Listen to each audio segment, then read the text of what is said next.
à Dieu. Merci Seigneur pour ta présence dans cet endroit. J'aimerais vous inviter, peuple de Dieu, de partout où vous êtes, chacun dans sa maison, en famille, alors que vous participez à ce culte, alors que vous prenez part à ces temps de célébration, d'adoration de notre Dieu, de bien vouloir vous tenir debout. Nous allons garder cette attitude de prière, cette attitude dans l'adoration. Et nous allons célébrer la parole de Dieu. En adorant encore le Seigneur un instant avec ce chant qui dit « Tu es l'alpha et l'oméga ». Nul n'est comme toi, Seigneur. Nous t'adorons, ô Dieu. Tu es digne de recevoir dans tous les siècles le règne, la puissance et la gloire. Alléluia. Merci, Seigneur.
Confesse ces paroles. Nous t'adorons, Seigneur. Alléluia. Tu es digne de louange. Tu es l'alpha. Tu es alpha.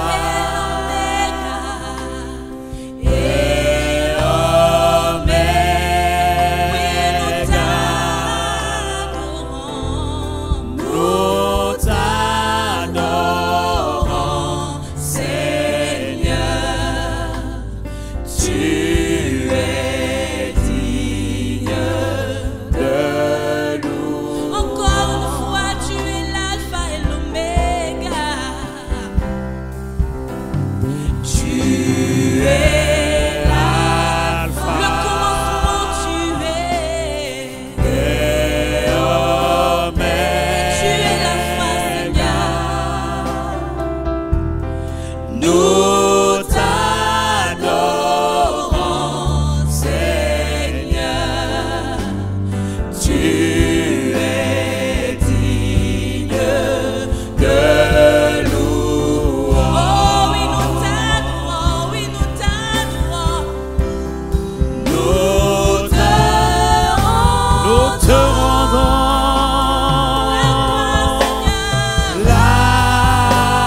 Père Céleste, merci pour ta présence dans cet endroit, sur cette plateforme.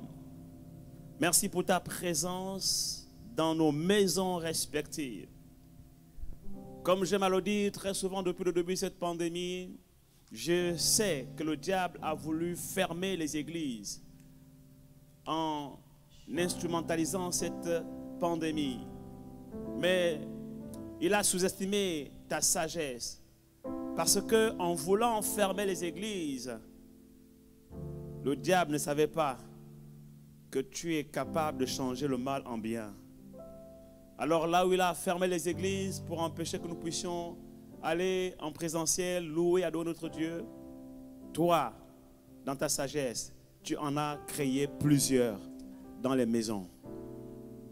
Et aujourd'hui, ta présence est transportée dans les maisons de chaque famille, dans chaque foyer, de sorte que même ceux-là qui trouvaient des excuses ou qui avaient des empêchements, ne pouvant leur permettre de venir dans ta maison, dans ta présence, ne puissent plus trouver d'excuses aujourd'hui. Parce que ta présence vient à eux. Ta présence vient dans leur maison. Ta présence investit leur foyer. Merci Seigneur. Il n'y a pas meilleur outil d'évangélisation aujourd'hui que la circonstance ou le contexte que le monde traverse aujourd'hui. Parce que à travers les nouvelles technologies, à travers des plateformes comme celle-là, l'évangile est annoncé dans le monde entier. L'évangile est prêché à chaque foyer, à chaque maison, à toutes les familles de la terre. Et c'est un signe des temps de la fin. Parce que parlant des signes des temps de la fin, Jésus a dit, cette bonne nouvelle du royaume, cette bonne nouvelle de l'évangile sera prêchée dans le monde entier pour servir de témoignage. Ensuite viendra la fin. Cette bonne nouvelle de l'évangile est prêchée aujourd'hui dans le monde entier. Nous te bénissons, Père de très saint, parce que personne ne pourra plus jamais dire, il n'a jamais entendu parler de Jésus. C'est pourquoi j'exhorte chaque famille, j'exhorte chaque personne à rassembler sa famille à chaque culte, tous les dimanches. Rassemblez vos familles autour de la parole de Dieu et regardez le culte ensemble en direct, de sorte que même ceux-là qui ne sont pas chrétiens soient exposés à la parole de Dieu, soient exposés à l'onction de la présence de Dieu. Parce que nous sommes dans les temps où la bonne nouvelle du royaume sera prêchée au monde entier pour ne serait-ce que de servir de témoignage. Pour ne serait-ce que pour servir de témoignage, de sorte que personne ne puisse dire un jour, je n'ai jamais entendu parler de Jésus. Personne ne m'a jamais parlé de Jésus. Merci Père de très saint pour l'instant de ta parole. Je prie que tu ouvres l'esprit de chacun à la compréhension de ta parole. Que la révélation de tes paroles nous éclaire et nous donne de l'intelligence. Béni sois-tu Père de très saint. Au nom de Jésus, nous avons ainsi prié. Amen. Amen. Acclame Dieu là où tu es. Acclame Dieu là où tu es. Amen. Merci encore au groupe Teila. Merveilleuse chorale. Merci pour votre service, pour votre dévotion, pour votre consécration. Que Dieu vous bénisse. Depuis dimanche dernier, je suis en train de vous entretenir sur l'importance, pendant ces temps que nous traversons, de comprendre les objectifs de Dieu. Quels sont les buts divins que le Seigneur se fixe en permettant que nous puissions traverser ces temps que nous vivons aujourd'hui et que le monde entier traverse actuellement. Et j'aimerais continuer dans cette perspective. Et particulièrement aujourd'hui, j'aimerais vous partager l'un des objectifs que Dieu s'est fixé sur son peuple, pour nous, ses enfants, dans ces temps que nous vivons. Dieu désire que nous puissions mener une vie motivée par l'amour de sa parole. Dieu attend de nous, dans ce temps que nous vivons, que nous puissions aimer sa parole, l'aimer encore, l'aimer davantage, affectionner sa parole. Donc, dans ce temps que nous traversons, il est important que nous puissions veiller à ce que notre amour pour la parole de Dieu soit trouvé intact, indéfectible. Un amour plutôt ardent et alors grandissant. Dans les temps de la fin, il y a deux choses que le diable essaiera d'attaquer. La foi des chrétiens et l'amour de Dieu dans leur cœur. C'est pour cela que Jésus-Christ, parlant des temps de la fin, il va dire, lorsque le Fils de Dieu reviendra sur la terre, trouvera-t-il encore de la foi? Et toujours parlant de la fin des temps, il va dire que dans ces temps de la fin, l'amour du plus grand nombre se refroidira. Oh, je prie que tu ne sois pas victime de ces deux attaques du monde de l'enfer. Mieux encore, je prie que même si tu es victime de ces deux attaques actuellement, que Dieu t'en préserve, que Dieu t'accorde la capacité de résister à la tentation de céder à toute négligence, de céder à tout relâchement vis-à-vis de la parole de Dieu. C'est le temps opportun. Et les temps sont favorables pour non seulement vaquer à la prière, afin que, comme on l'a vu dimanche dernier, nous puissions avoir la force d'échapper à toutes ces choses qui arrivent sur la terre et tenir debout, après avoir tout surmonté, être trouvé debout, ferme. Car à celui qui est ferme dans ses sentiments, Dieu assure la paix. Mais aussi que tu puisses veiller à ce que ces temps que nous vivons soient des moments de retraite spirituelle pour toi, des temps favorables pour toi, pour vaquer à la lecture de la parole de Dieu. Parce qu'autrefois, peut-être que tu n'avais pas le temps de le faire. Maintenant, tu as le temps de le faire parce que tu es confiné chez toi. Tu as le temps de le faire et considère ce confinement comme étant une retraite spirituelle. Un moyen pour toi de vaquer à la prière, mais aussi de te plonger dans les Saintes Écritures et de chercher Dieu, de pouvoir mieux connaître sa parole et mieux le connaître à travers sa parole, de pouvoir vraiment avancer dans l'étude de la parole de Dieu, chose que tu ne pouvais pas faire avant, parce qu'avant, tu n'avais pas forcément le temps de le faire. Oui, que ta vie, surtout dans ces temps que nous vivons, soit motivée par un amour ardent de la parole de Dieu. C'est pourquoi j'ai un titre à donner à mon message ou à l'enseignement, à la prédication de ce matin. Je vais simplement l'intituler « Une vie motivée par l'amour de la parole ». Une vie motivée par l'amour de la parole. Je parle ici, bien entendu, de la parole de Dieu. Alléluia. Oui, que ta vie spirituelle, que ta vie chrétienne soit motivée par l'amour de la parole de Dieu. Un amour ardent, un amour pressant, un amour enflammant, un amour qui embrasse ton cœur au point où tu ne peux pas être satisfait de toutes tes journées si tu n'as pas lu la parole de Dieu, tu n'as pas médité. Mon épouse peut vous témoigner de plusieurs choses, parmi lesquelles je suis l'une des personnes, lorsque je me lève le matin, si je n'ai pas eu le temps de lire la parole de Dieu, si je n'ai pas eu le temps de prier, de méditer la parole, d'adorer le Seigneur, je suis irritable. Je ne me sens pas bien. Je sens comme s'il y a quelque chose qui me manque. Voyez-vous, c'est comme quelqu'un qui est tellement addict. Il est addict, par exemple, addict de la cigarette. Il ne faut pas qu'il en soit là, ainsi pour toi, bien entendu. Il ne faut pas que ce soit le cas pour toi. Addict de la drogue, addict des produits dopants. Je déclare qu'il n'en sera pas ainsi pour toi.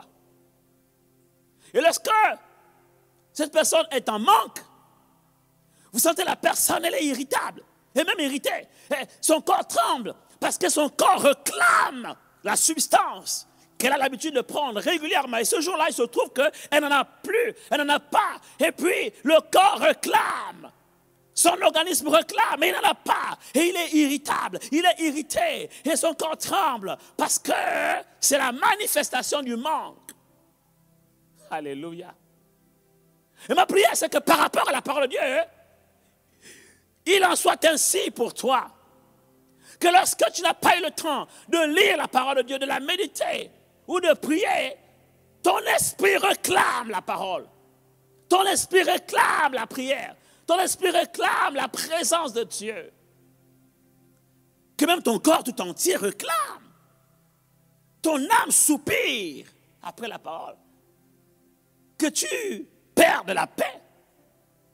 Que tu perdes la paix. Tant que tu n'as pas encore lu la parole. Tant que tu n'as pas encore prié. Je parlais avec un médecin que je suis en train de suivre spirituellement en ce moment. C'est un nouveau converti. Que nous sommes en train d'amener progressivement au Seigneur. Et avec qui nous sommes en train de prier. Il a fait déjà le premier pas. Il a fait la prière, la repentance. Il a accepté Jésus. Et nous avons confiance que le Saint-Esprit est en train de faire une œuvre dans son cœur. Puisque c'est la parole qui fait naître en nous la foi. Et c'est le Seigneur Jésus qui produit en nous la nouvelle naissance par le Saint-Esprit. Donc, nous voyons certains fruits qui sont très encourageants et nous voyons effectivement que Dieu est à l'œuvre dans sa vie. C'est un médecin de haut niveau et je parlais avec lui justement au sujet de la guérison divine et je lui parlais justement de l'importance de la prière et de la parole de Dieu dans l'œuvre du Saint-Esprit opérant à travers l'onction contenue dans la parole de Dieu et à travers la présence de Dieu qui est générée par nos moments de prière. La guérison dans nos corps. Et je lui disais que la guérison divine existe. Parce que je crois que les médecins soignent, mais c'est Jésus qui guérit. Et là, il me disait que, pasteur, ce n'est pas juste pour vous jeter des fleurs, mais vous ne pensez pas si bien le dire. Parce que, voyez-vous, il me dit, en médecine, il a été prouvé que tous ceux-là qui sont consacrés, du moins qui sont dévoués à une discipline spirituelle. Il a pris l'exemple de ceux qui prient régulièrement le matin et le soir. Je ne saurais pas comment vous l'expliquer avec les thèmes scientifiques qu'il a utilisés, mais ce que j'ai retenu de ce qu'il m'a dit, c'est que ceux-là qui sont assujettis à ces disciplines, qui sont assujettis à une discipline de vie, qu'ils font régulièrement le matin et le soir, et particulièrement des disciplines spirituelles attrait à la prière et à la méditation, d'après ces dires, sont plus facilement immunisés, protégés de toute bactérie, de tout virus, de tout microbe et de toute forme de maladie.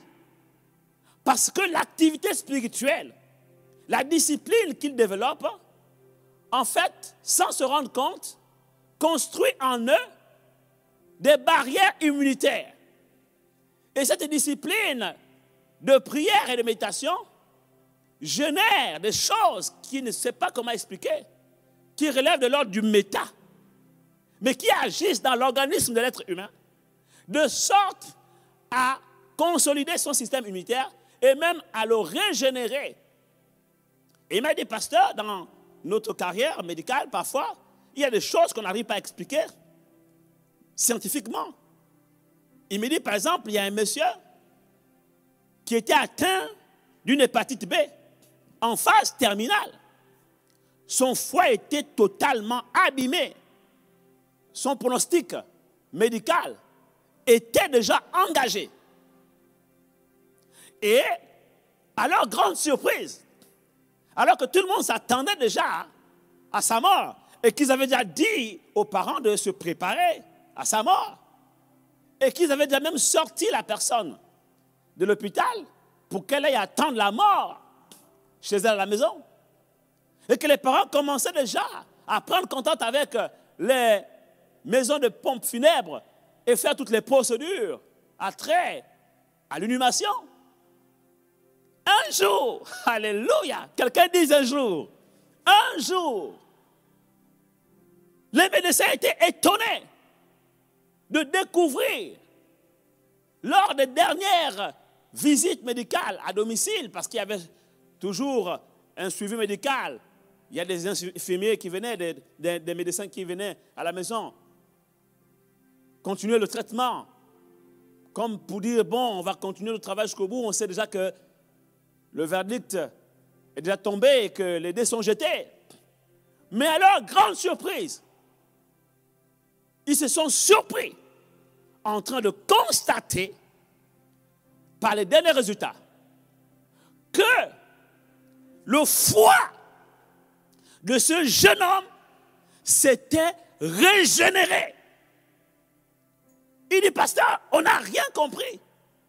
Et jusqu'à présent, je ne pouvais pas l'expliquer avant que je ne puisse donner ma vie à Jésus. Je ne pouvais pas l'expliquer. Il dit, ce n'est pas possible.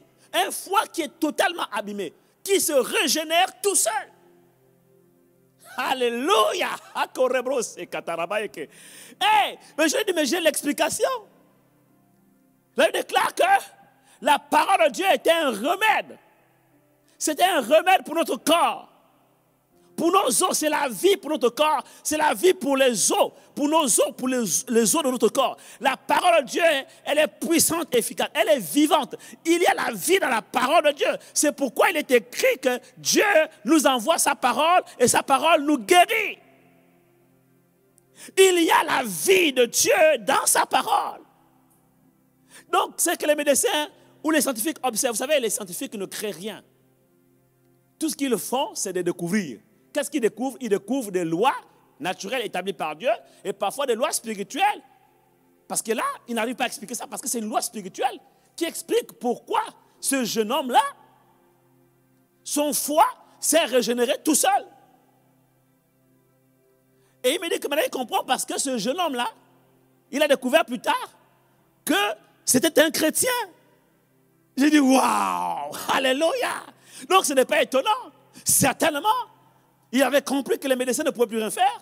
Et il s'est réfugié sous l'abri du Très-Haut, à l'ombre du Dieu Tout-Puissant.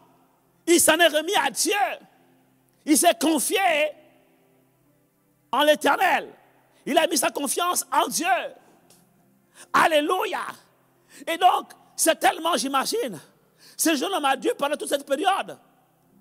La période sur laquelle, pour les médecins, c'était pour eux, ces derniers jours, la période au cours de laquelle c'est tellement il allait mourir.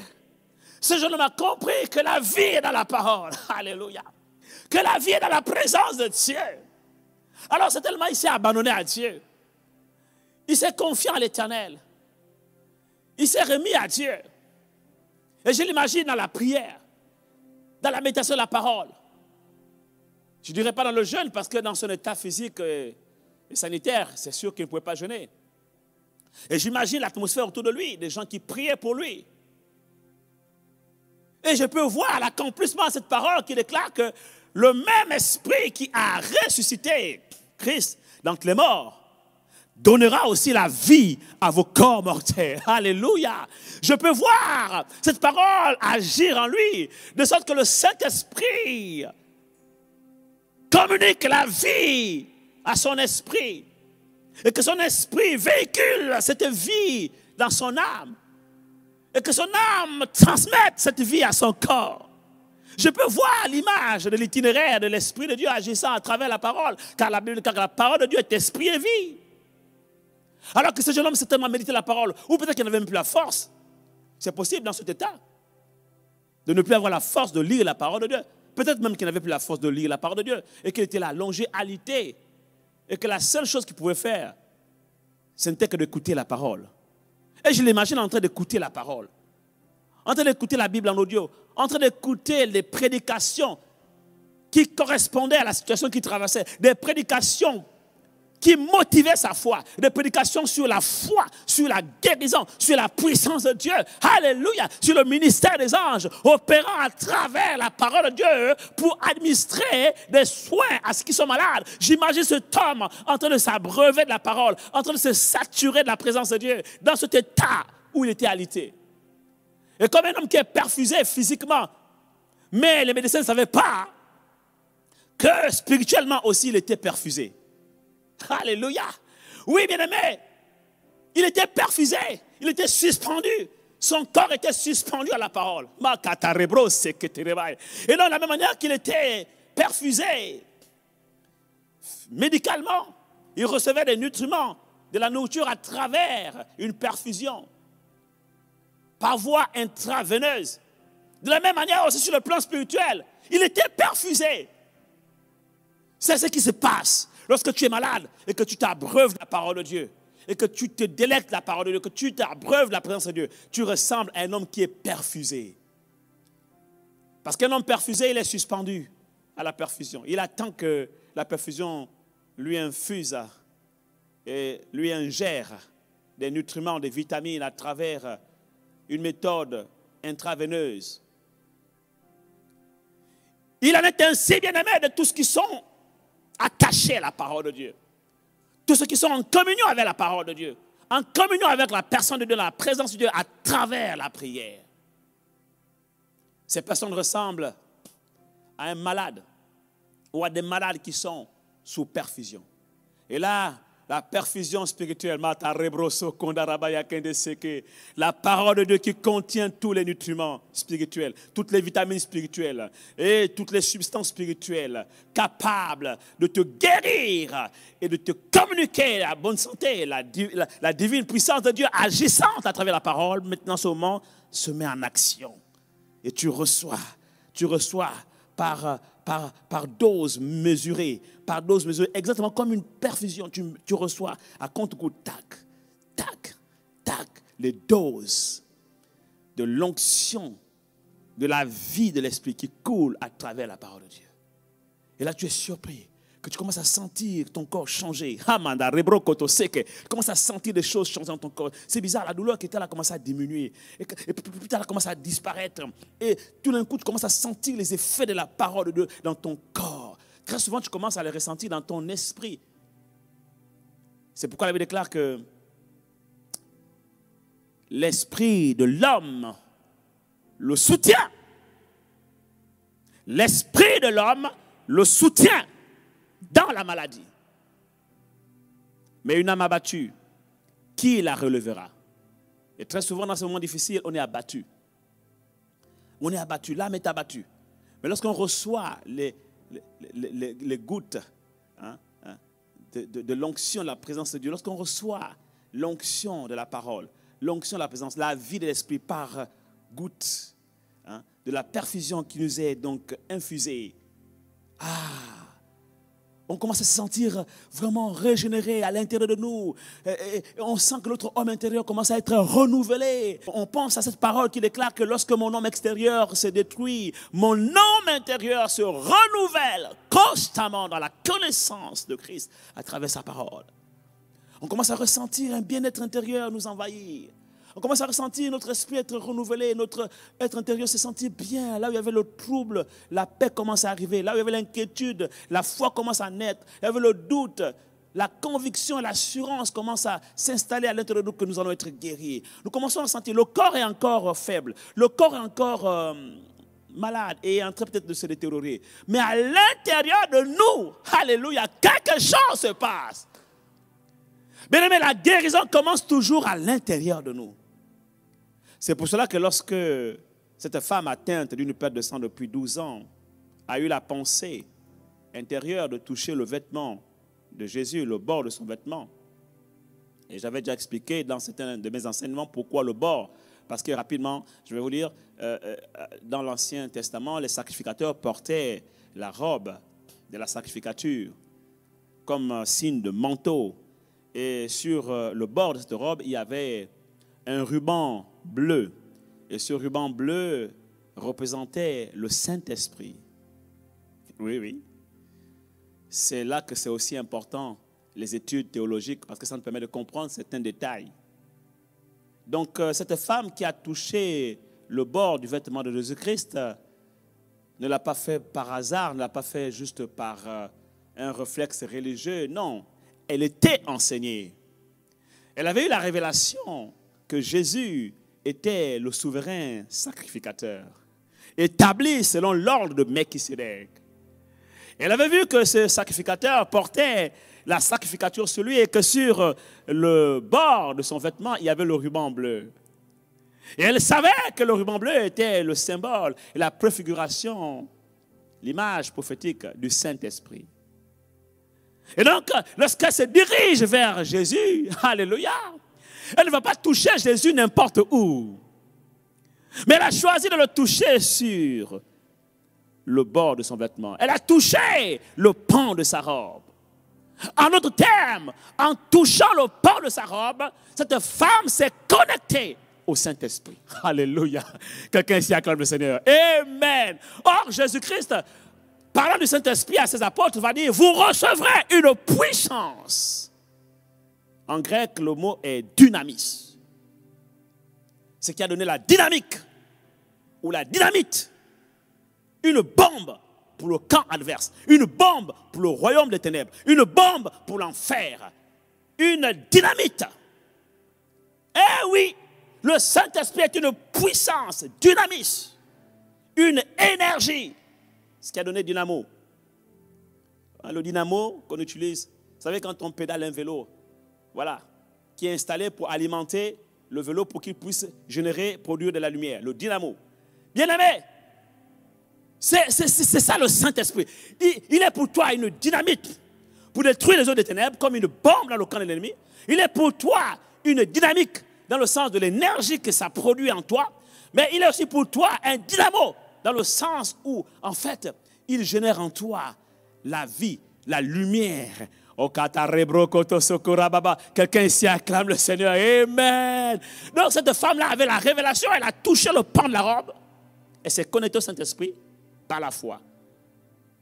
Et la Bible déclare qu'elle sut, et c'est là mon point, elle sut en elle-même qu'elle a été guérie. Bien aimé, la guérison commence toujours à l'intérieur. Parce que la parole de Dieu agit toujours d'abord à l'intérieur.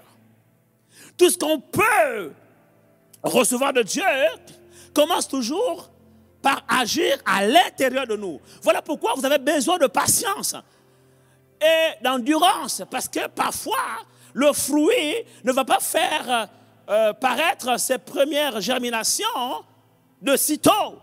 Le fruit ne va pas être manifeste de suite, par moment.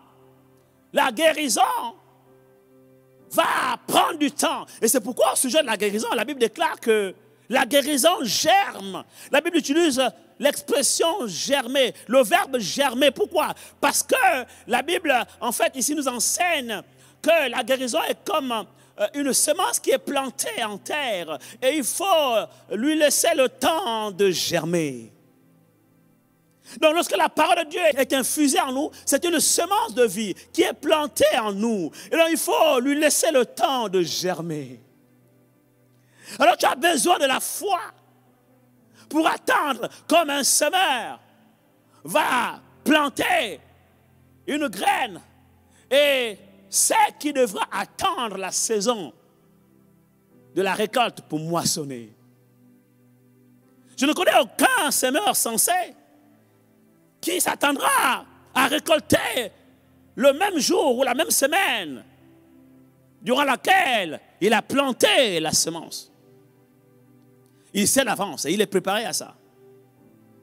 Que la semence doit avoir le temps de tomber en terre. Elle doit avoir le temps de germer. Et lorsqu'elle germe, il y a des étapes. Parce que la germination est un processus. Voyez-vous? il y a l'étape où le semeur plante, il met la graine en terre. Et puis il y a un temps où il va falloir que se produise le phénomène de la photosynthèse. Et ensuite, il y a un moment où la semence commence à éclore à l'intérieur, sous-sol, et qu'une fleur, un bourgeon commence à sortir de la semence. Vous devez savoir que dans chaque semence, il y a une vie. C'est pour ça que, de la même manière qu'un enfant est conçu dans le ventre de sa mère, lorsque le sperma, c'est-à-dire le spermatozoïde, en grec sperma qui veut dire semence, féconde l'ovule, c'est exactement le même processus qui se produit.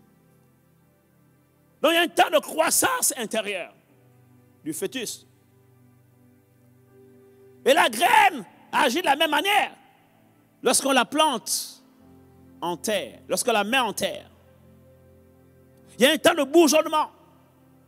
Il y a un temps où maintenant les bourgeons vont devoir traverser la barrière du sol et puis fendre, faire éclater la terre dans la zone, dans la circonférence où la semence a été plantée. Et ensuite, va apparaître un petit arbre qu'on appellera une plante. La plante va commencer à apparaître comme une fleur. La fleur laissera place à un arbrisseau. Et l'arbrisseau laissera place plus tard à un arbre. Ce sont des étapes. Des étapes. Quelqu'un dit étape. Step by step. Étape par étape. Et donc, il nous faut de la patience parce que ça peut prendre du temps. Mais pendant ce temps, nous devons demeurer dans la foi, dans la persévérance. C'est donc qu'il est écrit que nous devons imiter. Oui, nous devons imiter ceux qui, par la foi et la persévérance, ont hérité des promesses. Alors,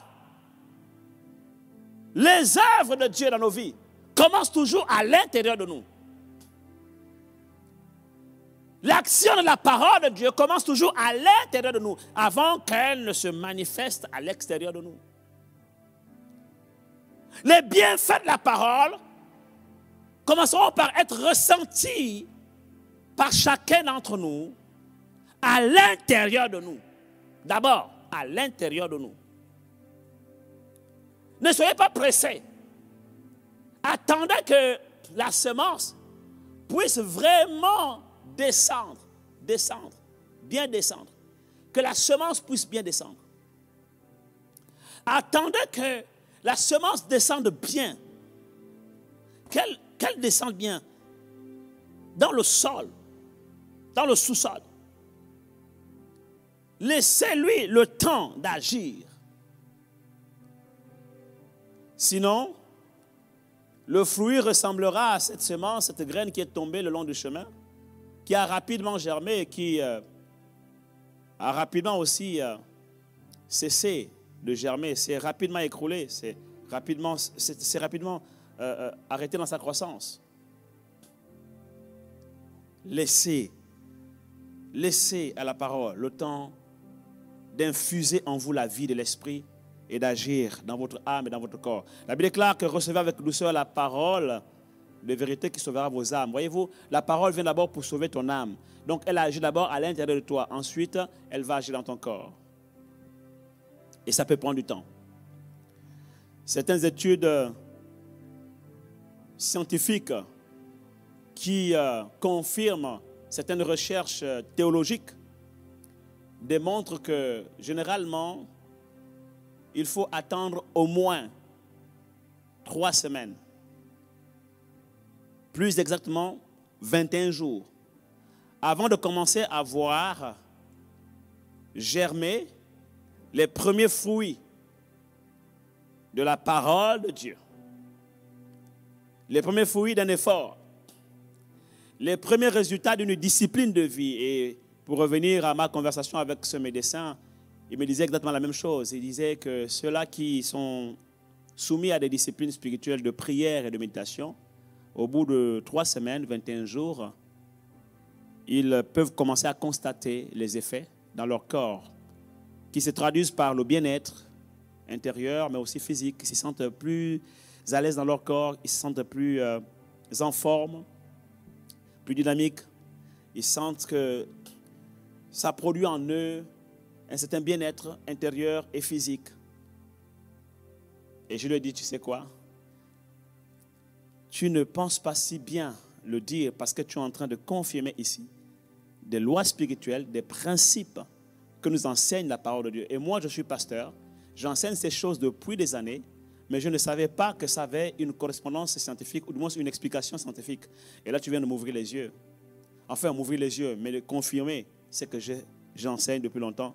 Et c'est pour moi encore un argument supplémentaire pour continuer à encourager le peuple de Dieu à la lecture et à la méditation de la parole. Et surtout, à mener une vie disciplinée, à avoir une discipline de vie. Oui, il faut avoir une discipline de vie. Tu ne peux pas vivre ta vie comme par hasard, te lever le matin et puis prier quand tu as le temps, lire la parole de Dieu quand tu as le temps. C'est comme si en fait Dieu pour toi c'était quand tu as le temps, vois-tu? Mais j'aimerais ce matin t'aider à changer tes paradigmes mentaux, t'aider à passer à un autre niveau de compréhension de l'importance de la parole de Dieu. Bien-aimés, vous savez, il n'y a aucun homme sur la terre qui ait pu réussir sa vie sans avoir une discipline de vie. C'est pourquoi même les méchants que vous voyez prospérer, la Bible déclare qu'il ne faut pas les envier. Pourquoi? Déjà parce qu'on ne connaît pas, et on sait, bien sûr, c'est une façon de parler, on sait. On connaît les sources ou la ressource, où chacun va puiser ses sources ou ses ressources. On sait que ça leur vient de l'autre côté du monde des ténèbres. On sait que beaucoup ont pactisé avec le diable. Donc, la Bible nous dit, n'enviez pas le méchant qui prospère. Mais en même temps aussi, on sait que malgré le fait qu'il ait ses richesses à travers des pratiques bizarres, ça n'a pas été facile aussi pour lui. Donc, il ne faut pas envier. Il ne faut pas envier le méchant qui prospère. Il a dû certainement consentir à de grands sacrifices. Sans parler de sacrifices humains, mais il y a aussi des sacrifices dans la vie. Il a dû consentir à de gros sacrifices, parmi lesquels une certaine discipline que lui aurait certainement exigé son maître. Bien aimé, la vie n'est pas facile. Qu'on soit en Christ, qu'on soit de l'autre côté. J'ai la grâce de prêcher l'évangile à certaines personnalités. Et je découvre que même de l'autre côté de chez Satan, Satan n'accepte pas n'importe qui. Oui. Et il y a un d'entre eux qui me disait, n'est pas franc-maçon qui veut, n'est pas Illuminati qui veut. Et même à l'intérieur, ne gravit pas des échelons qui veut. Eh bien aimé, même chez le diable, il n'y a pas de favoritisme. Ils sont soumis à des règles, à des principes qu'ils doivent respecter s'ils veulent être initiés, s'ils veulent aussi gravir des échelons et gagner en grade. Et puis il y a un critère parmi plusieurs critères qui m'a quand même étonné. Il me dit, mais le diable ne prend pas n'importe qui. Il choisit les plus compétents. Je dis, comment ça? Moi, je croyais que c'est le chemin facile, tout le monde y va. Tu n'as pas réussi à l'école, tu vas.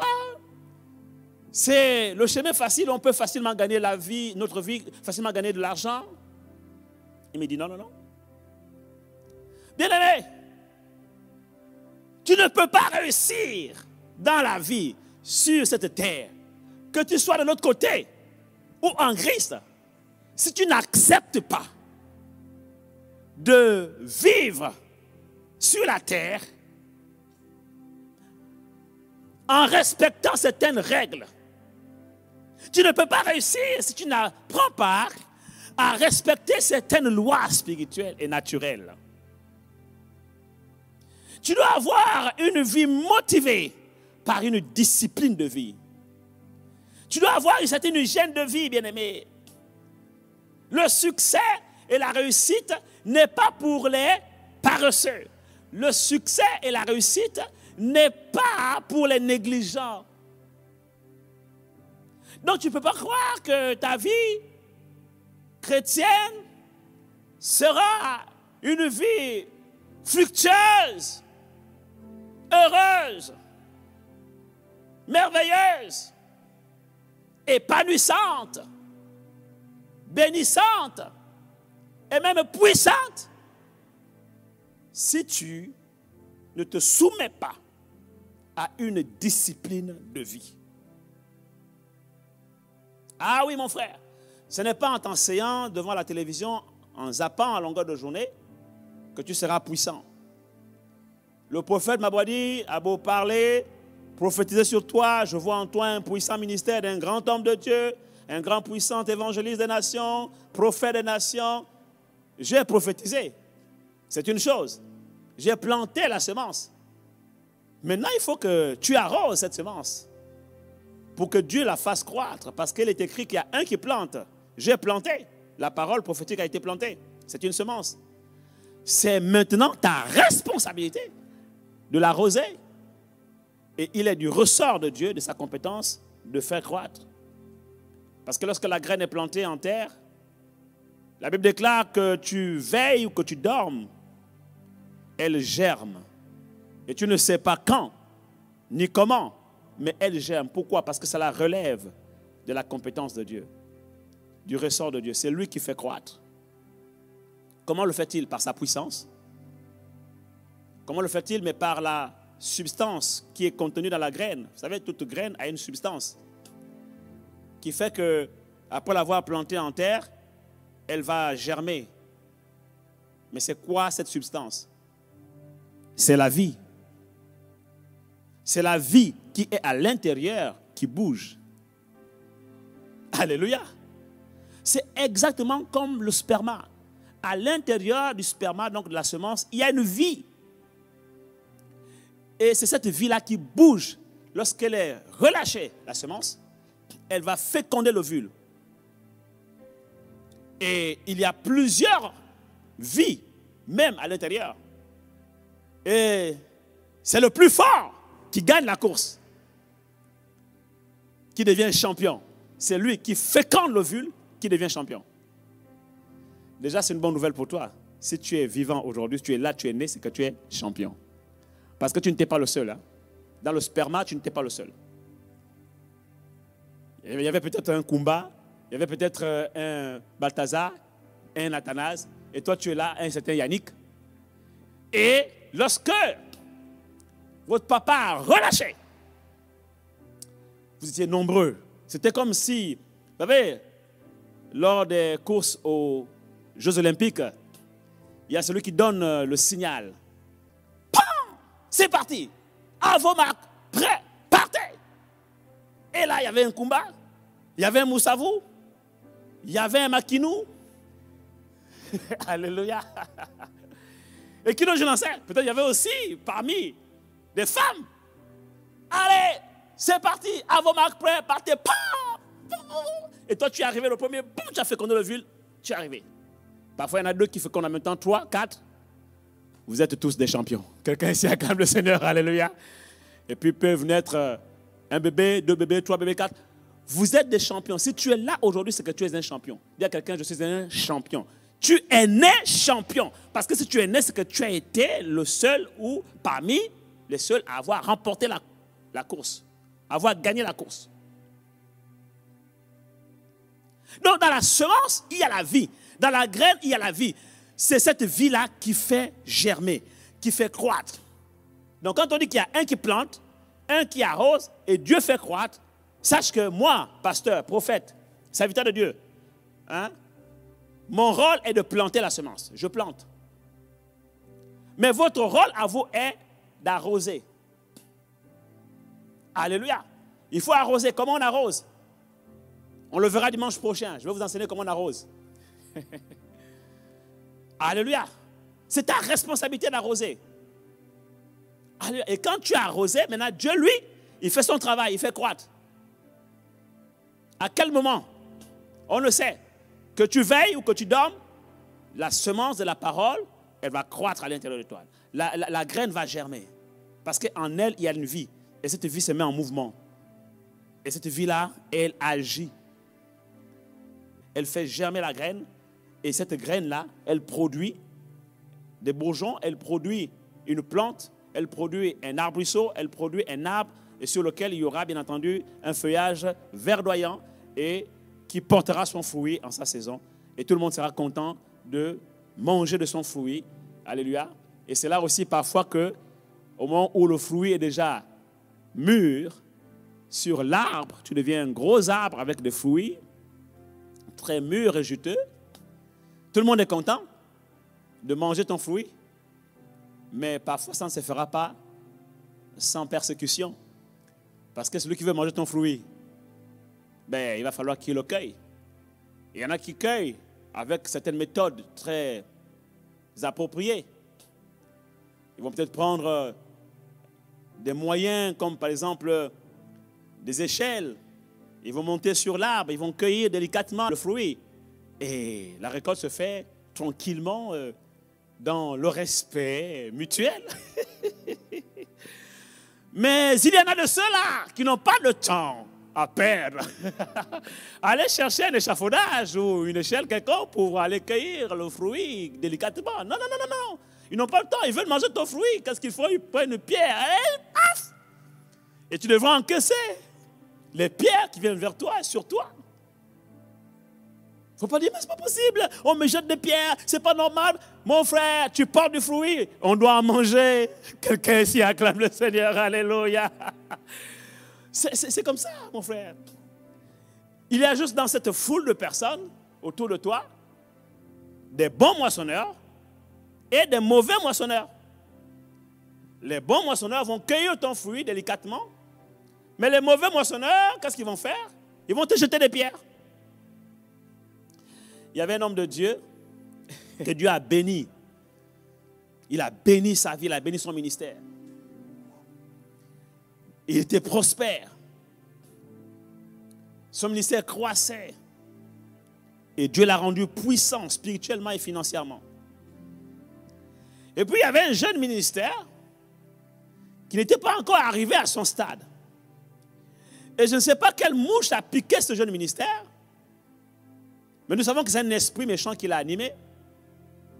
Alors, vous voyez que ce jeune ministère, voyant que l'homme de Dieu prospérait, il roulait dans de grosses voitures, il avait des jets privés, il avait des maisons vraiment d'un luxe incroyable. Il a commencé à attaquer cet homme sur les réseaux sociaux, dans les médias. Oui, il ne sert pas Dieu. Il a pactisé avec le diable, voyez-vous. Il prêche l'évangile de prospérité. Ce n'est pas de Dieu. Il a attaqué à coups de matraque dans les réseaux sociaux. Mais vraiment, c'est terrible. Et à un moment donné, cet homme de Dieu, en regardant tout ce qui se faisait sur la toile contre lui, se sentait comme parfois attristé, mais parfois irrité.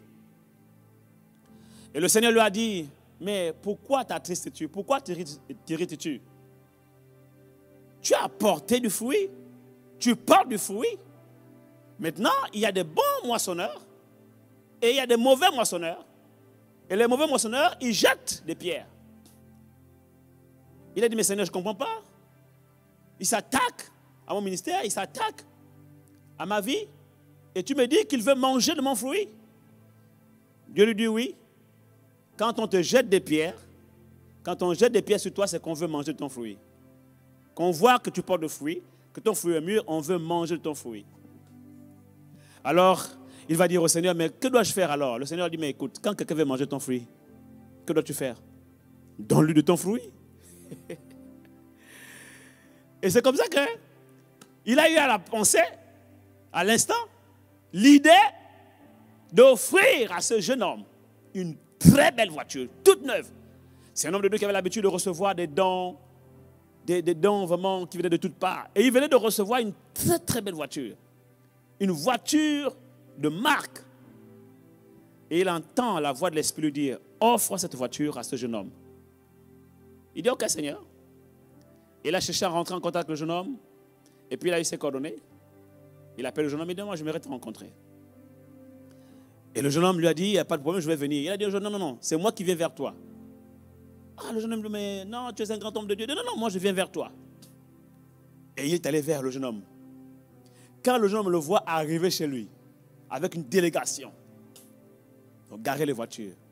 Pour le jeune homme, c'est tellement, l'homme de Dieu venait pour régler ses comptes.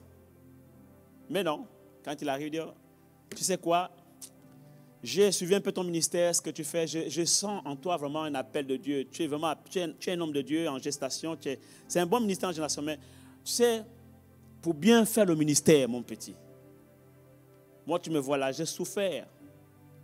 Nous les pères, on a souffert. Mais vous, les fils, vous n'avez plus à souffrir certaines choses dont on a souffert. J'ai galéré pour arriver là où je suis. Mais je vais t'éviter certains combats. Pour bien faire le ministère, il faut que tu sois à l'aise. Alors pour cela, je pensais t'offrir ceci. Prends la voiture. Voici la clé de la voiture. Voici ta voiture. Le jeune homme dit, oh non, mais homme de Dieu, moi je suis gêné. Mais non, c'est pas tout. Attends, il sort son chèque. Il remplit le chèque. Voici le chèque. Il a payé 5 années d'assurance, 5 années de traitement d'entretien, tout fait payer. Il dit, voilà, ça, c'est pour toi, pour ta poche, tu mets ça à ton compte bancaire, parce que tu dois servir Dieu, mon petit. Mais pour servir Dieu, il faut que tu sois à l'aise. Donc, mais vous savez quoi? Après avoir posé cet acte-là, oh, ce jeune homme est devenu le porte-parole du ministère de cet homme de Dieu. Tous ces lives, non, mais c'est un grand homme de Dieu, voyez-vous. Dieu l'a vraiment mis. Vous savez quoi? C'est vraiment Dieu qui est avec lui. Dieu est vraiment celui qui travaille avec lui. Pourquoi? Parce que il a cueilli le fruit. Quelqu'un ici acclame le Seigneur, alléluia. Il a cueilli le fruit. Il a mangé le fruit. Il a trouvé que c'était bon. Maintenant, il a changé son langage. Il a changé son comportement. Il a changé son attitude. Vous avez bien aimé, quand on te lance des pierres, sache que les gens ont vu ton fruit. Ils veulent manger ton fruit. Donne-leur un peu. Donne-en un peu à ceux qui te persécutent.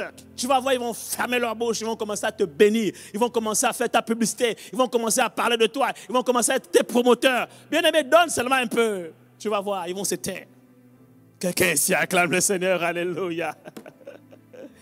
Je parle de la semence, de la graine, de la parole de Dieu. Lorsqu'elle est plantée en terre, elle germe, elle suit un processus. Sois seulement patient. Mais quand tu arrives à l'étape où maintenant tu portes du fruit, bien aimé, tout le monde voudra en manger. Il y a des bons moissonneurs, il y a des mauvais moissonneurs. Il ne faut pas t'en plaindre. Il faut bénir l'Éternel. Et les mauvais moissonneurs, tu peux aussi en faire des alliés en donnant un peu de ta bénédiction.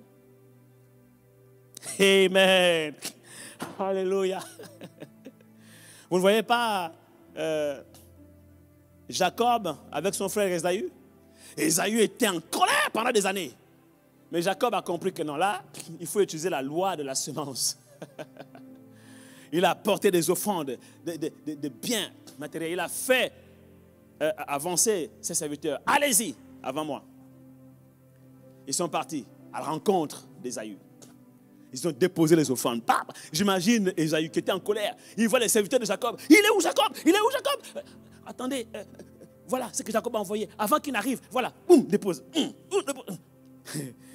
Esaïe, non, mais vous savez quoi, mais en fait, je ne cherche pas mon frère pour lui faire du mal. Hein. Non, c'est mon frère, il ne faut pas suivre. Hein. Non, mais je veux savoir, parce que ça fait longtemps que je l'ai vu, donc du coup, je m'inquiète un peu de son état de santé, de son sort. Est-ce qu'il va bien? Oui, il va bien. Pendant comme ça, c'est lui qui a envoyé. Tiens, ça encore. Tiens. Du coup, maintenant, Esaü, content, il est là, il dit, et maintenant Jacob arrive. Ah, mon frère, oh, mais non, laisse tomber, non, non, oublie ça, non, non, je ne demande pas, non, non, non, non, laisse tomber. Tu es mon frère, allez, viens. Pourquoi? Parce qu'il a mangé. Quelqu'un ici acclame le Seigneur. Alléluia. Amen. Il y a des gens ici qui doivent faire la paix avec leurs frères, avec leurs parents. Il y a des gens ici qui doivent faire la paix en apportant des offrandes, des présents. Si les présents aveuglent le juste, il est aussi dit que les présents d'un homme lui ouvrent la voie et lui donnent accès auprès des grands. Alléluia. Il y a des bénédictions que tu vas avoir en faisant des présents.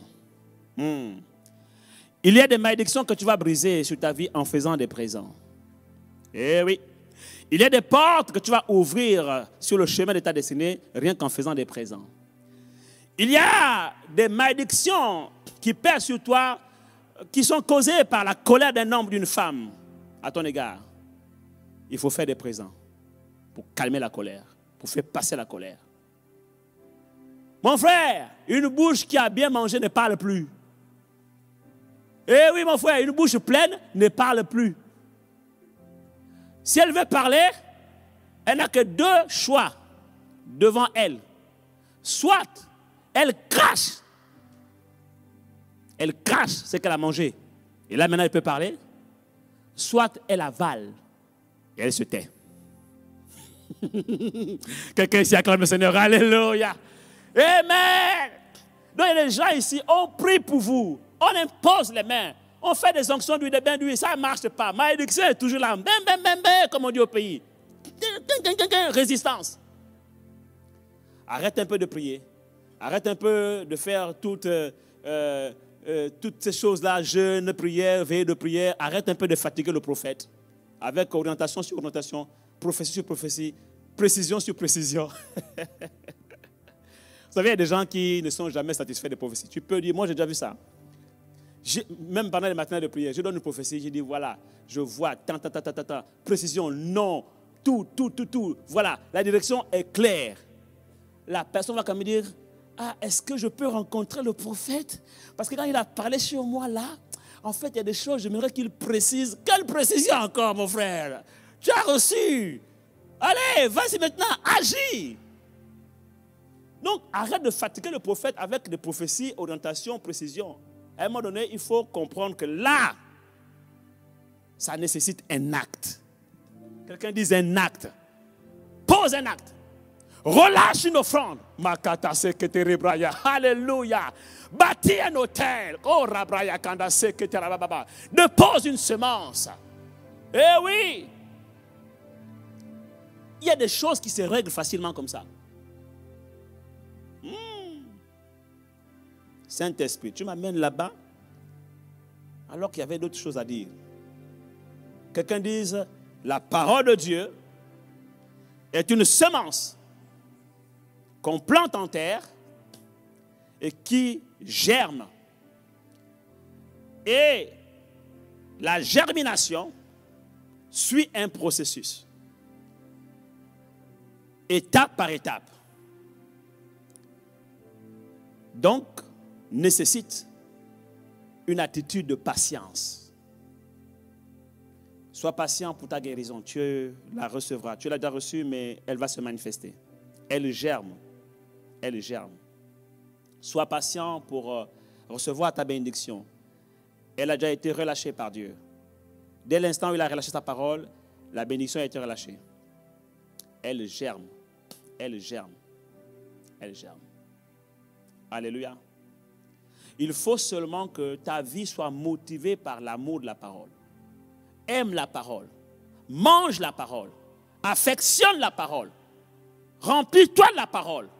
Ingère la parole de Dieu dans ton esprit.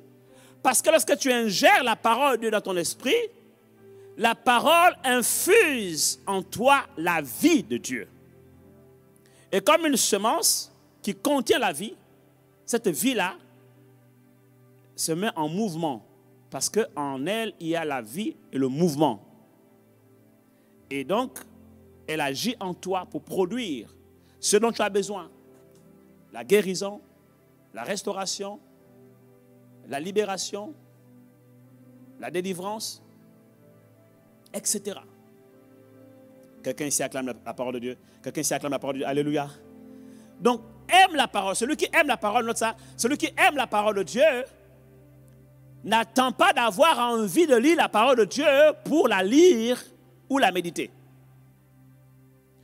Il va lire la parole de Dieu, il va la méditer tout simplement parce qu'il aime la parole de Dieu. Il ne la lit pas et ne la médite pas parce qu'il ressent. Mais il le fait parce qu'il l'aime. Parce qu'il a un amour ardent des Écritures.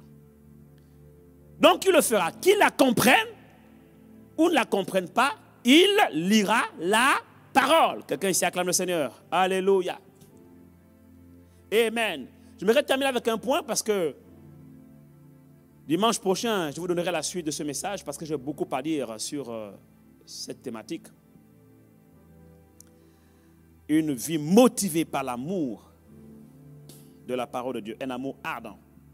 Là, j'ai fait ce qu'on appelle une introduction, j'ai donné des généralités pour vous donner un peu envie d'aimer davantage la parole de Dieu. Mais l'une des choses qui va te pousser à aimer la parole de Dieu, venez avec moi dans Jean chapitre 1, à partir du verset 1. Il est écrit, au commencement était la parole. La parole était avec Dieu et la parole était Dieu. Il y a 3 vérités fondamentales dans ce verset. Et puis la suite, vous la connaissez, je l'ai dit tantôt. En elle était la vie et la vie était la lumière des hommes. Donc dans la parole, il y a la vie et il y a la lumière. Mais je ne vais pas revenir sur ces 2 derniers aspects parce que j'en ai parlé dans ce que j'ai dit en préambule. La Bible déclare qu'au commencement était la parole, et la parole était avec Dieu, et la parole était Dieu. Au commencement était la parole. La parole était avec Dieu, et la parole était Dieu. Bien-aimé, au commencement, c'est la parole. Donc, avoir l'amour de la parole de Dieu, ou du moins se vivre une vie chrétienne motivée par l'amour de la parole de Dieu, c'est placer la parole de Dieu en premier dans ta vie. La parole de Dieu doit être au commencement de ta vie. Le mot commencement, en grec, ou en hébreu, ou en araméen, signifie la même chose. Le début. Ce qui a été défini par le terme alpha. Alpha. Alpha qui veut dire également l'alphabet. Alpha, alphabet. Ça veut dire la parole, le verbe. Au commencement était la parole. Au commencement, c'est l'alpha. Donc, si la parole est au commencement de ta vie, ça veut dire que tu ne peux pas commencer quelque chose dans ta vie sans la parole de Dieu. La parole de Dieu doit être au début de chaque chose dans ta vie. Avant de commencer quoi que ce soit, un projet, une entreprise, un mariage, un ministère, il faut que la parole de Dieu soit d'abord établie. Parce que c'est sur la base de la parole de Dieu que tu dois commencer ce que tu veux commencer. Bien-aimé, tu ne peux pas commencer un mariage si tu n'as pas reçu de Dieu une parole. Tu ne peux pas commencer un ministère si tu n'as pas reçu de Dieu une parole. Tu ne peux pas commencer à bâtir une entreprise Si tu n'as pas reçu de Dieu une parole, si tu n'as pas reçu d'une parole, ne bâtis pas un projet, n'entreprends pas, parce qu'il te faut d'abord recevoir une parole. Car au commencement doit être la parole, parce que au commencement était la parole. Donc dans ta vie, il faut que la parole de Dieu soit au commencement de toutes choses. Quand je dis commencement ici, ça veut dire quoi? Ça veut dire que la parole de Dieu doit être le socle, doit être le fondement de tout ce que tu fais. La parole de Dieu doit être le fondement sur lequel tu bâtis toutes tes œuvres sur la terre, dans tous les domaines de ta vie. Il faut que la parole de Dieu soit le fondement, soit le socle sur lequel tu t'appuies. Lorsque Jésus-Christ a été persécuté par les chefs religieux et que les uns et les autres disaient tout et n'importe quoi sur lui, à un moment donné, il s'est arrêté et il a posé la question à ses disciples. Vous me suivez aujourd'hui, d'accord, mais j'aimerais savoir qu'est-ce que les gens disent de moi, qu'est-ce que vous entendez de moi à gauche et à droite. Et les gens disent, oh mais Jésus, tu sais quoi, tel a dit que tu es Belzébul, parce que pour eux tu chasses les démons par le prince des démons qui est Belzébul. Belzébul qui veut dire le maître, le prince des mouches. Ok, vous comprenez pourquoi moi je n'aime pas les mouches. Et puis d'autres ont dit, mais ils ont dit que non, tu es Jean-Baptiste qui est revenu. D'autres ont dit encore, tu es Élie le prophète qui est revenu. Ok, Jésus va leur dire, ça, c'est ce que les gens disent de moi. Et vous, que dites-vous de moi? Ah là, c'est en ce moment-là que Jésus même se rend compte que finalement même les gens qui le suivent là, ils ne le connaissent pas vraiment, ils ne savent même pas qui il est. Parce qu'il y a eu un silence. Même ses disciples ne savaient pas qui il était, ou du moins, à force d'entendre les choses à gauche, à droite, ne savaient plus qui il était, ou quoi dire de lui. Mais d'où est venue la réponse? La réponse est venue d'en haut. Dieu le Père a rendu témoignage du Fils. Il a dit, tu es le Christ, virgule, le Fils du Dieu vivant. Et il a parlé à travers Pierre. C'est pourquoi Jésus va dire à Pierre, non, non, non, non, ça ce n'est pas toi. Moi je t'ai posé la question, que penses-tu de moi? Tu m'as rien dit. En fait toi-même tu ne sais même plus quoi penser de moi. Tellement tu entends des choses à gauche et à droite. Parce que ce que tu viens de dire ne vient pas de toi. Ce n'est pas ton opinion. Ce n'est pas ta pensée, ce n'est pas ton point de vue sur moi. Ce que tu viens de dire vient d'en haut.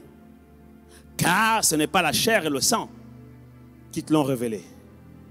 Maintenant, écoutez la suite. Il va dire, toi tu es Pierre, tu es un homme. Tu es Pétros en grec. Le mot dans ce texte biblique utilisé en grec, c'est Pétros. Tu es Pétros, tu es un homme. Mais sur cette pierre, le mot grec c'est Pétra, qui veut dire aussi Réma, révélation. Je bâtirai mon église. Et les portes du séjour des morts ne prévaudront point contre elle. Oh! Mais c'est quoi l'église? La Bible nous enseigne que l'église, c'est le corps de Christ, dont il est la tête. En d'autres termes, l'église, c'est sa vie. Alléluia! L'église, c'est sa vie. Qu'est-ce que Jésus ici est en train de nous enseigner? Il est en train de nous dire, ne bâtissez pas votre vie sur Pétros. Parce que Pétros c'est l'homme. Et l'homme peut vous décevoir. À un moment donné, l'homme va te suivre, mais parce qu'il entend parler des choses sur toi à gauche et à droite, il va commencer à douter de toi. Il va commencer à manquer de confiance envers toi. Il va commencer à te soupçonner aussi. C'est juste le respect du Père spirituel qui fait que, par moment, il n'ose pas en parler. Il n'ose pas te poser des questions. Il n'ose pas... Mais le diable a déjà commencé une œuvre en lui, de mauvaises pensées, à semer le doute. Donc lui-même, il ne sait plus quoi penser de toi. Mais par respect, il ne dit rien. Mais ne bâtis pas ta vie sur Pétros. Parce que le jour où le diable va entrer en lui comme il est entré en Judas, il risque de te trahir. Et ta vie va s'effondrer, va s'écrouler. Parce que tu l'as bâti sur Pétros. Mais bâtis ta vie sur Pétra. La parole révélée, celle qui vient d'en haut, c'est elle qui doit être le socle, le fondement de ta vie. Quelle parole as-tu reçue au commencement de ton entreprise? Quelle parole as-tu reçue au commencement de ton projet de mariage? Quelle parole as-tu reçue au commencement de ta vie chrétienne?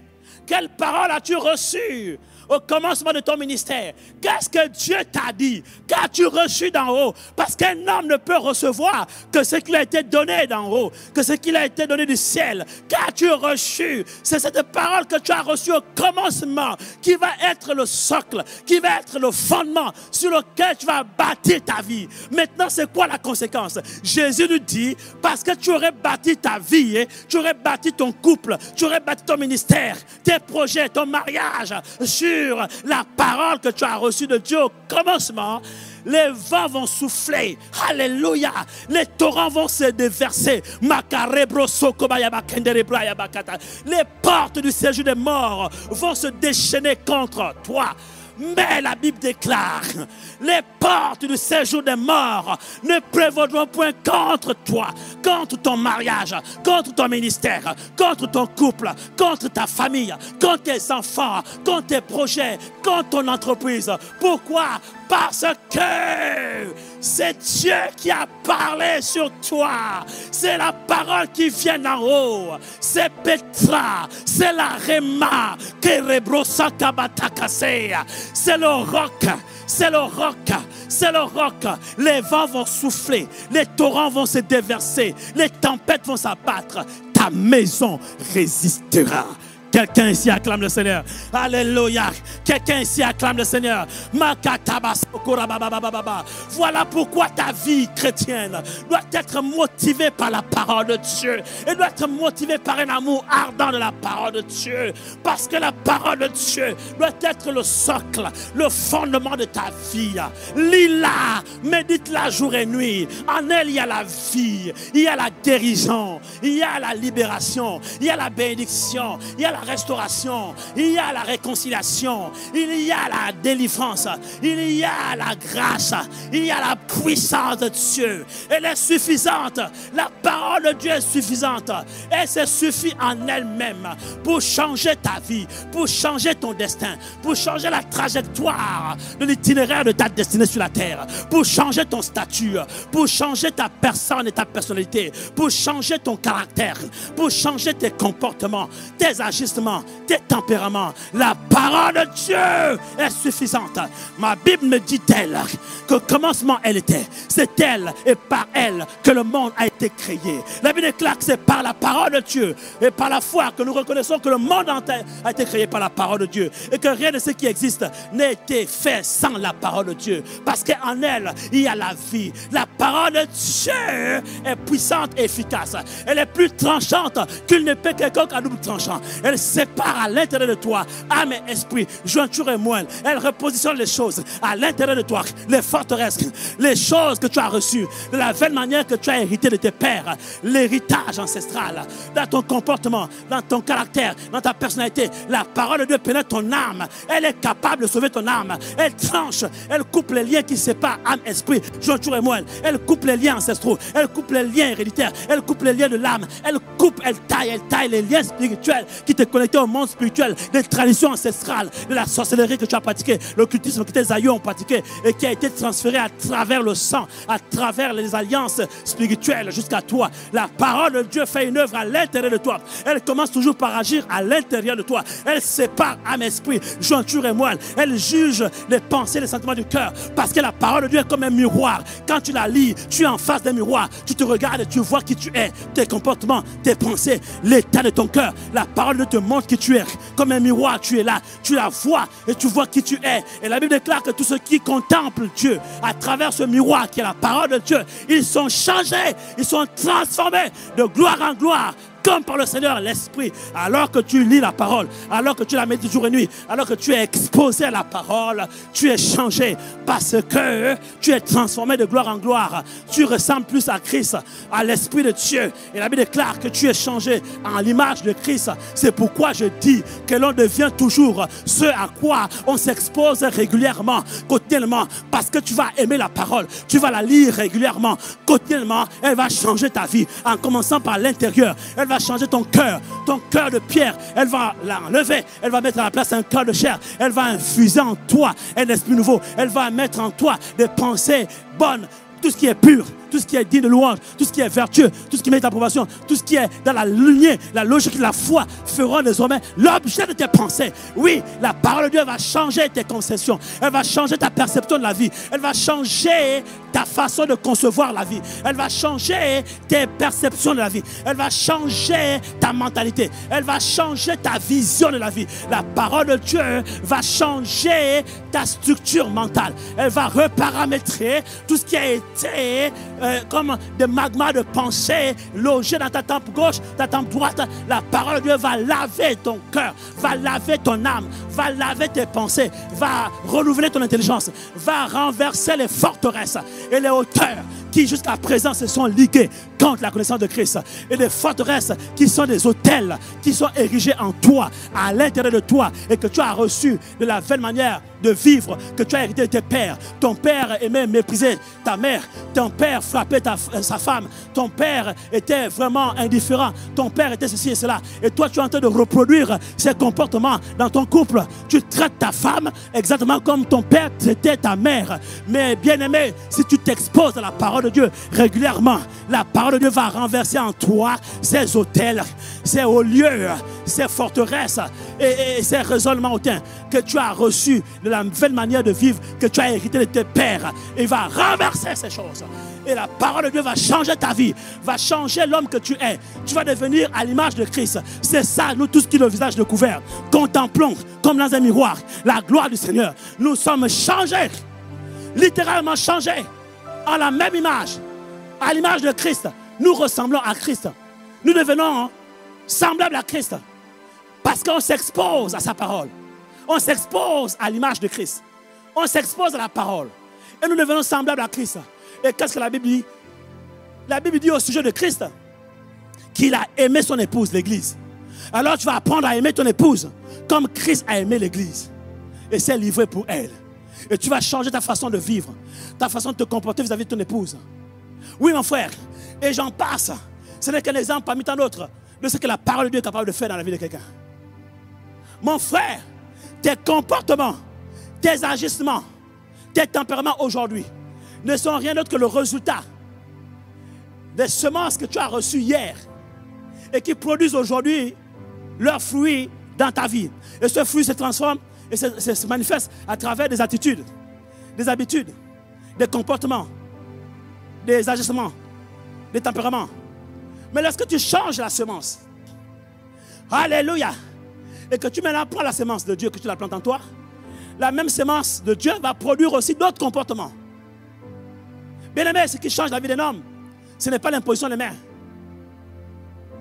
Ce ne sont pas les transferts d'onction. On peut prier pour toi, mais si dans ton cœur, il n'y a pas la parole, il n'y a pas la semence, rien ne va pousser. Ça va ressembler à une terre dans laquelle on n'a planté aucune semence, mais qui s'attend à recevoir la pluie. T'inquiète pas, la pluie va arriver. Elle va tomber. Quand la pluie tombe du ciel, elle tombe sur tous les sols. Même les sols épineux, même les sols rocailleux, même les sols les plus endurcis. Mais la conséquence c'est quoi? C'est que si à l'intérieur de ce sol, il n'y a pas de semence, rien ne va pousser si ce n'est de l'herbe. Rien ne va pousser si ce n'est de l'herbe. Et c'est dangereux. L'herbe est dangereuse, pourquoi? Parce que l'herbe cache des serpents, des reptiles, des scorpions. Voilà pourquoi la vie de certains est remplie de serpents, de scorpions. Les serpents, les scorpions dans la Bible, c'est l'image des démons. Voilà pourquoi la vie de certains est oppressée par des démons. ta vie est bloquée, elle n'avance pas. Elle stagne, tu tournes en rond. Mariage bloqué, travail bloqué, finances bloquées, projet bloqué. Pourquoi? Parce que il n'y a rien en terre. Tu n'as pas semé. Donc quand l'eau descend du ciel, l'eau c'est quoi? L'eau c'est l'onction qu'on envoie, la bénédiction, le Saint-Esprit. Pasteur, prie pour moi. C'est dangereux. Il est dangereux de demander au pasteur de prier pour toi si à l'intérieur tu es vide. Je le répète, il est très dangereux de demander à un homme de Dieu de prier pour toi, de t'imposer les mains pour te transférer une onction si à l'intérieur de toi tu es vide.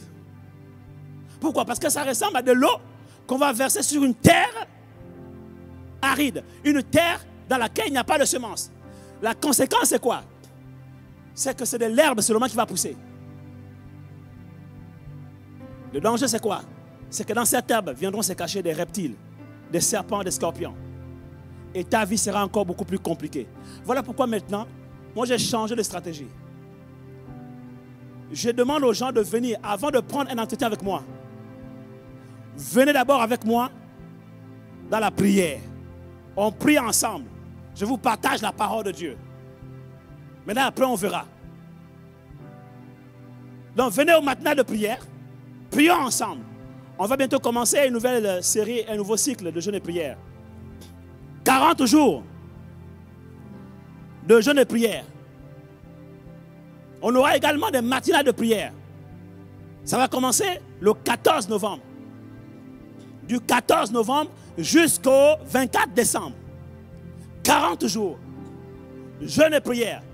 Avec des matinales de rassemblement, de matinales de prière, tous les jours. De 5 h du matin à 6 h du matin. On va ensemble veiller pendant 1 heure. Jésus a dit à ses disciples, vous n'avez pas pu veiller 1 heure avec moi, veillez et priez. Donc on va appliquer ça. On va veiller pendant 1 heure. On va réveiller l'aurore. On va veiller pendant 1 heure à la dernière veille de la nuit. On va prier ensemble. Ou du moins c'est la deuxième veille du jour. On va prier ensemble. Tôt le matin, de 5 h à 6 h, pendant 1 heure. On va recevoir la semence de la parole, les instructions divines que Dieu va nous donner, va nous communiquer à travers la bouche de son prophète. Et ensuite, on va commencer nos journées. Et vous verrez que toutes les onctions qui vont être relâchées sur vous viendront comme une pluie qui descend et qui va tomber sur une terre qui a déjà été ensemencée. Alléluia. Et quand la pluie va tomber, ce qui va pousser, c'est la semence qui a été plantée qui va germer et qui va produire son fruit. Alléluia. Alléluia. Et s'il y a de l'herbe qui va pousser, on saura faire la différence entre la semence qui a germé avec son fruit et l'herbe. Sachez que les arbres sont toujours plus grands que les herbes. Les arbres sont toujours plus grands que les herbes. Alléluia. Donc la distinction se fera toute seule. On verra clairement que là c'est l'herbe et là c'est l'arbre. Et on appréciera mieux l'arbre et ses fruits. Et du coup, on ne fera même plus attention à l'herbe. Et au sujet de l'herbe, la Bible nous enseigne que les anges moissonneurs, au temps de la moisson, vont s'occuper de vendanger l'herbe, de couper l'herbe. Quelqu'un ici acclame le Seigneur. Alléluia. Alléluia. Donc, le problème même des démons, pour une personne qui a reçu la semence et qui a laissé germer la semence et qui est devenu un gros, arbre et qui a apporté des fruits, en fait, il n'a même plus son temps à perdre avec l'herbe et avec ce qui est dans l'herbe parce que ce n'est plus son problème. Lui, il est devenu un gros arbre, il porte du fruit, les gens s'intéressent à son fruit. Ce sont même les gens qui s'intéressent à son fruit-là qui vont s'occuper de l'herbe. Oui, oui, oui. Quelqu'un ne m'a pas compris ici. Lorsque tu veux cueillir un fruit qui t'intéresse sur un arbre et que pour arriver à l'arbre, il y a de l'herbe, que fais-tu? Quelqu'un ici acclame le Seigneur, alléluia. Que fais-tu? Tu vas t'armer de tous les outils nécessaires. S'il faut l'acheter, tu iras acheter tout ce qu'il faut pour couper l'herbe, pour te frayer un chemin, afin d'arriver jusqu'à l'arbre. Quelqu'un ici acclame le Seigneur, alléluia. Hey! tu n'auras même plus, l'arbre n'a plus à s'occuper de l'herbe. L'arbre n'a plus à s'occuper des choses qui sont dans l'herbe. Ce sont même les gens qui viendront cueillir son fruit, qui vont s'occuper de l'herbe, de tailler l'herbe. Et donc du coup, d'ôter tout ce qu'il y a autour de l'arbre, parce qu'il faut que l'arbre soit débarrassé de tout ce qui empêche aux gens de profiter de son fruit. Quelqu'un ici acclame le Seigneur. Quelqu'un ici acclame le Seigneur. Alléluia. Mais l'arbre est paisible. L'arbre est tranquille. L'arbre, oh, il est calme. Il n'est pas en train de crier à la sorcière partout. Il n'est pas en train d'aboyer partout comme un chien en train de crier au secours partout. L'arbre est imperturbable, l'arbre est paisible, l'arbre est tranquille, l'arbre est là. Ce sont les autres qui s'occupent de l'herbe et des serpents, des scorpions qui sont dans l'herbe. Lui, il porte du fruit. Quelqu'un ici acclame le Seigneur. Alléluia. Il porte du fruit. Donne gloire à Dieu. Il porte du fruit. Amen. Lève-toi là où tu es, on va prier. Acclame Dieu, acclame Dieu, acclame Dieu.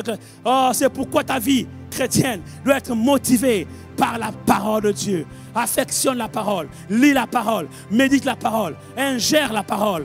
Oh, que la parole de Dieu infuse en toi la vie de Dieu. Que la parole de Dieu infuse en toi la vie de l'esprit. Alors que tu la lis, alors que tu la médites, qu'elle infuse en toi la vie de l'esprit. Qu'elle infuse en toi la puissance de Dieu. Qu'elle infuse en toi tous les nutriments spirituels dont tu as besoin, les vitamines dont tu as besoin. Qu'elle infuse en toi tout ce que tu désires pour que ta vie soit heureuse, épanouissante. Alléluia. Qu'elle soit heureuse et épanouie. Lève tes mains là où tu es dans ta maison. Rends grâce à Dieu pour sa parole. Oh, harabrokota seke rebrai. Manda rebro soko rabraya rende rebrose. Merci pour ta parole, Seigneur. Ah, sanctifie-nous par la vérité. Ta parole, Seigneur, est la vérité. Oh, rabrayanda seke terebro keterebrai. Makanda seke rebro koto soko rabayate. Thank you, Lord. Thank you, Lord. Thank you, Lord. Merci, Seigneur, pour ta parole. Amen, amen. Nous prions, Seigneur, de qu'elle révolutionne un cœur, qu'elle enflamme un cœur, qu'elle donne un cœur, un amour ardent de la lecture et la méditation quotidienne de la parole. Parce que l'un des buts et des objectifs divins de ces temps que nous vivons, c'est que nous puissions mener une vie plongée dans la parole. Une vie motivée par l'amour de la parole. Que ton nom soit glorifié, Père de très saint. Je bénis chaque homme, chaque femme ici connectée, chaque maison, chaque foyer, chaque famille.